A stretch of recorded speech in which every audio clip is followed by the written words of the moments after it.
이달 3월 1일부터 20일까지 수출이 지난해에 비해 10% 늘었지만 무역 수지는 적자를 기록한 것으로 확인됐습니다. 어떤 원인과 배경이 있는지 자세한 얘기 나눠봅니다. 이 조동근 명지대 경제학과 명예교수 연결돼 있습니다. 안녕하세요, 교수님. 안녕하세요. 네. 네, 이달 1일부터 20일 수출이 1년 전 같은 기간에 비해서 10% 이상 증가한 것으로 나타났는데요. 이 아무래도 반도체 등 주력 산업에서 수출이 늘어났기 때문일까요? 이 수출 증가 요인들로는 뭐가 있을까요? 기본적으로 범세계적인 경기 회복에 대한 어떤 기대, 그다음에 그런 조짐 이런 것들이 우리나라 수출을 갖다 끌어올린 거로 생각이 듭니다. 그러고요. 작년 동기보다 10%좀 이제 증가했다 말씀하셨는데, 이 트렌드는 2020년 11월부터 지난달까지 약 1년 4개월 이내 연속해서 증가했어요. 수출을 볼 때. 네, 그렇습니다. 네네. 그렇다면 품목별, 상대국별로 특징적인 수출 흐름을 보이는 게 있을까요? 되게 잡히는 게 있더라고요. 우선 기본적으로 이제 경기 회복이 이제 가시화되기 때문에 반도체 수출이 꽤 늘었어요. 그래서 액수가 중요한 건 아닌데 한 80억 불 늘었고요. 그다음에 이제 석유 제품도 이게 이제 가정용도 포함되겠죠. 그렇죠. 이것도 좀 늘고 우선 통신기기 이런 수출이 좀 많이 늘었습니다. 그다음에 이제 승용차 같은 거는 좀 줄은 걸로 나오고 있고요. 그다음에 이제 품목이 아니고 상대편으로 보면은 중국, 미국 경기 회복이 좀 가시화되는 나라죠. 그렇죠. 그다음에 이제 일본, 베트남 이런 쪽으로 수출이 증가한 건 사실인데, 글쎄 공교롭게 우크라이나 사태 때문에 그런지 유럽 연합은 좀 줄었어요. 네, 이것이 이제 말씀드린 대로 품목별, 그다음에 상대국별 특징이라고 보면은 이제 무난하겠습니다. 네. 자, 수출은 늘었는데 무역 수지는 계속 적자예요. 그렇죠. 네. 아무래도 거죠. 이게 네. 그 원유 등 원자재 가격 급등 영향이 클까요? 네, 맞습니다. 기본적으로 수지라는 거는 들어오다가 이제 이걸 통제하는 건데, 이게 나가는 것보다 들어온 게 많았다는 얘기죠. 네, 그래서 이제 10% 정도 우리가 수출이 늘었는데, 수입이 더 많이 늘면은 당연히 이제 무역 수지는 적자가 되는 건데, 지금 이제 말씀하신 대로 원자재 가격의 급등이 제일 영향이 크다고 봐져요. 그래서 시청자분들 요새 휘발유값 얼마인지 아시죠? 2,000 원이 넘었더라고요. 네. 그래서 저도 깜짝 놀랐는데 2,000 한 40원인가 50원인가 저는 기억하는데, 그래서 이제 제가 딱 그걸 보고 그냥 승용차를 운전하시는 분은 그렇지만은 영업을 하시는 분들 있잖아요. 그러니까 이제 용달 같은 그런 이제 자영업자들 그런 분들은 이제 경유를 쓰는데 경유도 거의 2,000원이에요. 거의 붙었더라고요. 휘발유 가격하고. 거의 옛날하고 달라요. 네네. 옛날에는 차이가 났는데 지금은 100원 이하예요. 100원 이하에 따라서 분들이 상당히 좀 어렵겠다는 생각이 드는데, 지금 말씀하신 대로 역시 원유 이런 쪽의 가격이 올라간 게 큰 영향입니다. 네. 숫자를 하나 말씀드리면은 두바이 가는 것도 보면은 111달러, 이게 100달러 넘는 건 이거는 사실 굉장한 거예요, 보면요. 네, 최근에 이렇게 올랐습니다. 이런 것들이 다 이제 연결돼서 이제 수입 물가에 다시 수입에 이제 이것이 이제 잡히다 보니까 무역 수지는 적자되는 거죠. 네. 게다가 요즘 또 환율도 심상치 않잖아요. 네네네. 이 환율 상승 때문에 수입 가격도 올랐는데 이것 역시 무역 적자의 원인이 될 수 있겠죠? 그럼요. 당연한 건데요. 그냥 우리말에 이제 설상가상 아니면 엎친데 덮친 이런 얘기를 하는데, 이 환율은 사실 우리가 통제할 수는 없지만 우리 실력을 더 보여주는 건데, 예를 들어서 원화 가치가 떨어지면요. 달러 표시 가격이 그대로 있다 하더라도 원화 표시로 하면은 수입 가격이 올라가잖아요. 근데 예전에 우리 경제를 잘 선방할 때는 한 1,100, 한 70원 그쯤 됐잖아요. 그죠? 원 달러가. 근데 지금은 얼마인지 아시죠? 1,220원? 네. 그러니까 이것도 사실은 어떻게 보면 분모 분자를 갖다 놓으면은요, 엄청나게 올라간 거예요. 그러니까 1,770을 갖다 분모로 놓고 1,210 얼마라고 그러셨나? 1,220원 정도 합니다. 네. 그러면 엄청나게 올라간 거죠. 따라서 이제 평가 절하가 된 거죠, 결과적으로. 그러니까 원화 가치가 떨어지면서 달러 표시 수입 가격이 올라갔는데 거기에 덮친 격으로 원화 표시 수입 가격은 더 올라갈 수밖에 없는 그런 구조죠. 이런 것이 이제 무역 수지 적자의 아이고 뭐 좋은 표현은 아닌데 1등 공신이다 이렇게 네네. 얘기를 할 수 있겠네요. 네. 와, 네. 설상가상이라는 말씀이 네. 딱 맞는 것 같은데. 엎친 데 덮친 격. 네. 네. 그렇다면 이게 사실 환율 급등이 우크라이나 사태 때문에 왔다라고도 볼 수 있잖아요. 그 발생하기 전인 1월에는 상황이 어땠나요? 이 우크라이나 사태를 이번 달 무역 수지 적자의 직접적인 원인으로도 볼 수 있지 않을까요? 글쎄 뭐 그렇게까지는 근데 우리가 뭐 러시아 침공은 2월 24일 날이에요. 뭐 아시다시피 그러고 이제 동계올림픽이 끝나고 나서 이제 바로 이제 들어왔는데 이게 뭐 어떻게 보면 사전에 다 반영되지 않아요 보면요.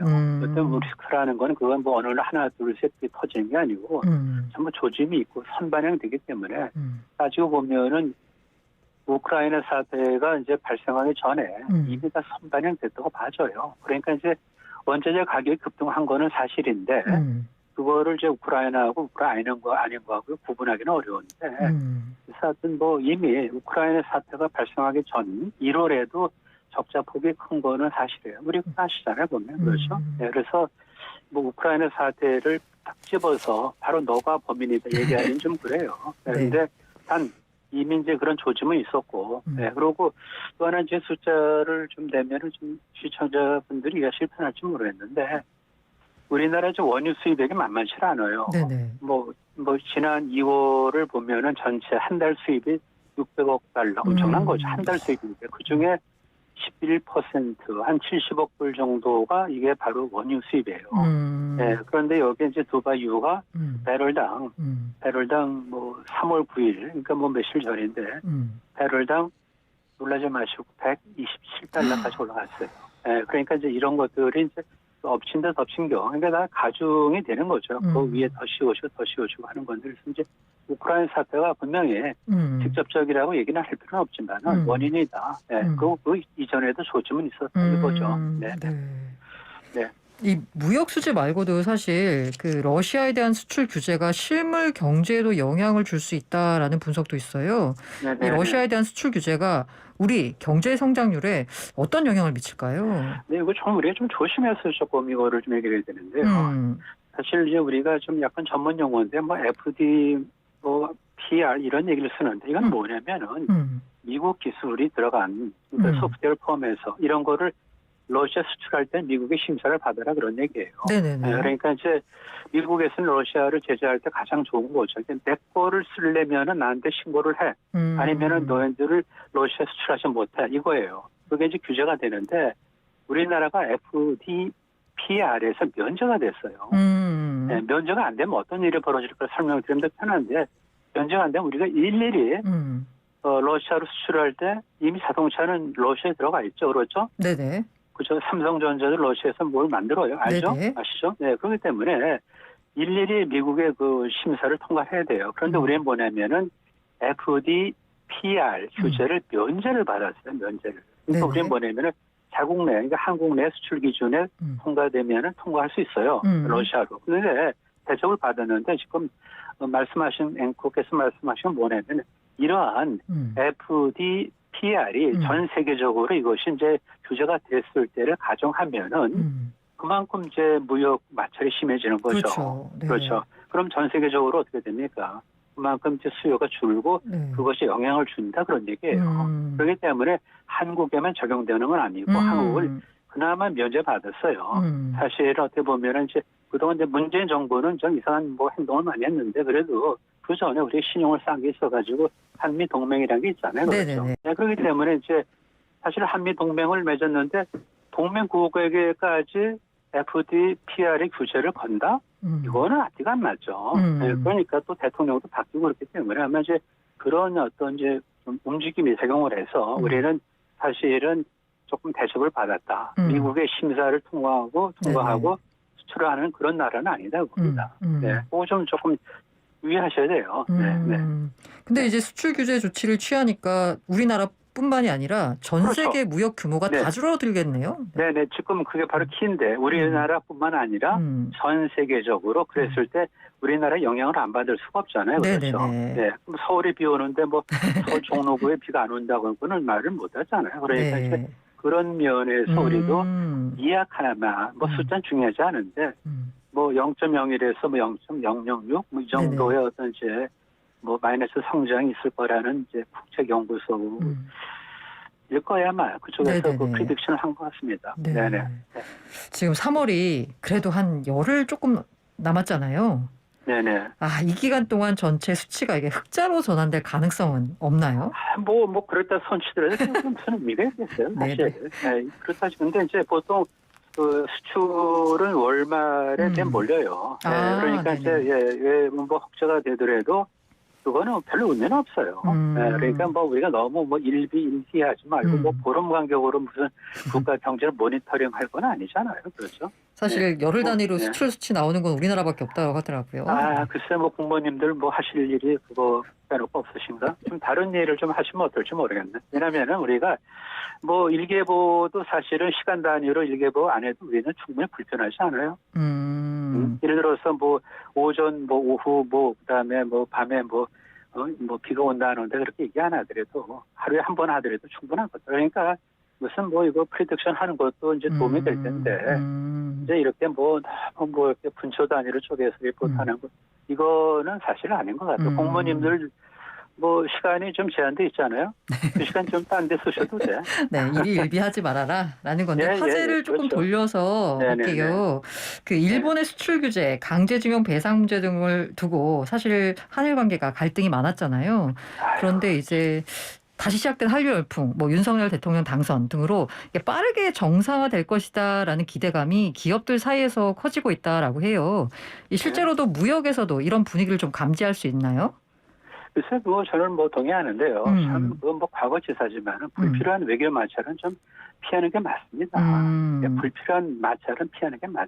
근데 우리는 이걸 피하기커녕 이걸 자극해서 이거를 뭔가 정치적으로 뭔가 좀 방패를 이용하지 않았나라고 한번 좀 생각을 해보자고요. 제가 주장하는 건 아니고 한번 던지는 질문이에요. 그런데 이 징용 문제 이런 건 말이죠. 사실 참 조심해야 되는데 솔직히 우리나라만의 건 아니에요. 태평양 전쟁을 미국과 일본에 같이 했잖아요. 그렇죠? 당연하죠. 그러면은 이제 미군의 그 뭐 포로들이 당연히 징용됐겠죠. 그렇죠. 전시니까. 그럼 거기도 전쟁 끝나고 나서 우리가 제기하던 그런 식의 어떤 문제 제기를 안 했을 리가 있어요? 하죠. 근데 거기는 어떻게 했냐? 진짜 명판결이에요. 미국의 승전이 고생한 귀하에게 주는 가장 최대 선물이다. 다시 한번. 미국의 승전이 귀하의 고생에 대한 최대 선물이다라고 얘기를 했어요. 상당히 상징적으로 얘기를 한 거예요. 거기에 뭐 돈을 주라 말라 이런 얘기 없었어요. 어떻게 보면은 이걸 가지고 그렇게 얘기하는 거, 뭐 어떻게 보면은 뭐 우리가 반일 감정을 좀 잊지는 말아야 되겠지만 이걸 정치적으로 이용하지 마세요. 윤명이라는 분이 있죠. 그분의 행태에 대해서 동의하시는 분이 얼마나 계시나요? 한번 손들어 보세요, 지금요. 우리가 보면은 이런 거는 조심해야 돼요, 조심해야 돼. 그래서 아무튼 이제 한일 관계가 조금 좀 그래도 과거보다는 좋아질 거다라는 기대감이 당연하죠. 있는데. 그리고 아까 뭐 제가 말씀드린 숫자 얘기를 좀 드리면 우리가 아마 가장 최악이 바로 이제 반도체 관련해서 일본에서 이제 수출을 금지를 했잖아요, 그렇죠? 이제 기술적인 어떤 통관을 이제 발부를 했는데 그게 2019년 7월에요. 그 핵심 부품 소부장에 대한 수출. 소부장 그랬었는데 그러다 보니까 2019년대 최악이에요. 그래갖고 우리나라가 일본에 실어 나르는 수출, 일본으로 들여오는 수입이 다 쭈그라들었어요. 엄청나게. 그런데 이제 2021년에 이제 부분적으로 회복이 됐는데 아직도 2017년에 비하면은 조금 덜 됐어요. 그러니까 이제 이런 것도 좀 앞으로 좀 나아질 것 같고 그리고 일본하고는 설린 관계를 잘 유지하는 게 좋아요. 우리가 그래서 실력을 쌓아야지 그 길을 해야지. 맨날 도대체 말이죠. 윤미향 씨가 도대체 정의 기억 연대 도대체. 근데 이제 그 맥락에서 보자면 전국경제연합회 이제 전경련이 7월 초에 서울에서 3년 만에 한일 재개 회의를 연다라고 했는데 여기서는 어떤 논의들이 오갈 것으로 보고 계시나요? 글쎄요, 저는 잘 모르겠는데 뭐 그 전경련 뭐 쪽하고 뭐 한번 좀 통화를 하시면 더 좋을 것 같은데 저는 이런 생각은 해요. 뭐냐면은 뭐 한국하고 일본의 사실은 관계가 껄끄럽잖아요. 그렇죠. 그럼 누가 이제 화해 어떤 그렇게 좀 연결은 가구가 필요한데 그게 바로 이때 등장하는 선수가 민간의 민간. 그렇죠. 소위 말해서 한일 재개 회의는 무지하게 중요한 거예요. 그러니까 그렇게 하면은 그렇다고 무슨 뭐 한일 정상이 이거 갖고 얘기를 하기도 좀 거북하잖아요. 그렇죠. 그러니까 이제 뭔가 마중물이 딱 좋은 표정, 다시 마중물이 좋은 표현인데 이때 한일 재개회를 열면은 굉장히 부드러울 거예요. 그리고 사실 일본하고 한국은요 경제적으로 만일게 시줄 날줄이 엮여져 있어요. 그렇기 때문에 뭐 이건데 보면은 일본하고 우리하고 다 결별해서 얻는 거 없어요. 잃는 건 무지하게 많아요. 그러니까 저는 뭐 되게 이제 짐작이 되는데 뭐 정례화를 하자는 거죠. 정례화를. 왜냐하면 그동안 끊겼으니까. 그래서 대개회의를 하면은 훨씬 더 좀 뭐 이렇게 수출 수입도 좀 잘 되고 그러면 연결해서 좀 생계 유지하시는 분들한테도 조금 순통이 돌아가겠네요. 그렇죠? 네. 저는 그래서 기대합니다. 네. 그러니까 이제 정부 단위에서 하기에는 약간 쉽지가 그렇죠. 않으니까 민간 단위에서 먼저 마중물을 그렇죠. 마련하는 계기가 그렇죠. 될 것이다라고 네네. 보시네요. 네. 네. 오늘 말씀 여기까지 듣겠습니다. 예, 지금까지 네. 조동근 명지대 경제학과 명예교수님과 함께했습니다. 네, 감사합니다.